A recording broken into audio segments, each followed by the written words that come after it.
I was horrified to discover while eating. There was a bill with a help message written on it on my plate, but this was clearly the same one I had just passed to the waitress when asking for help. I quickly looked toward that waitress, only to find that her condition suddenly became abnormal.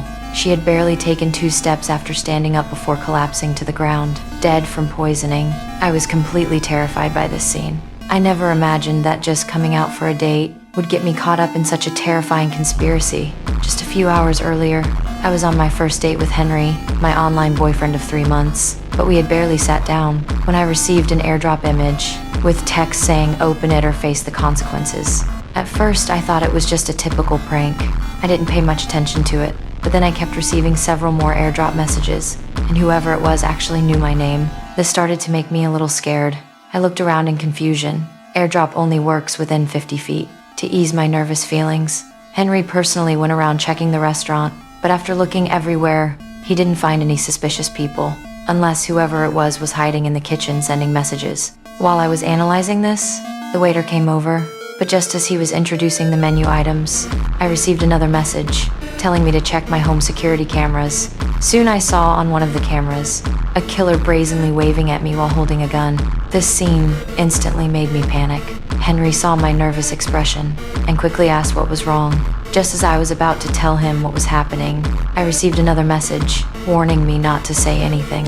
I could only make an excuse about going to the restroom and quickly got up to leave. On the way, I took out my phone to call the police, but then I got another message saying my phone was being monitored and they could see all my actions. Then 3 consecutive warnings popped up. If I called the police, left the restaurant, or told anyone about this, they would immediately kill my son. I had no choice but to give up the idea of using my phone for help. I secretly hid in the bathroom, opened my phone to check the home cameras again. Then I heard some girls walk in. I instinctively thought this place couldn't be monitored, so I immediately ran over to ask for help. But the moment I opened my mouth to speak, I received another airdrop message saying they knew I was asking those girls for help. I had no choice but to abandon this plan. After the girls left, I finally noticed a listening device stuck on the vase. Everything was completely under their control. I could only pretend to stay calm and return to my seat. This time, with careful observation, I quickly spotted a listening device under the table lamp. I wanted to escape the surveillance, but I couldn't actively suggest changing tables. However, Henry then noticed my strange behavior, asking if I wasn't attracted to him.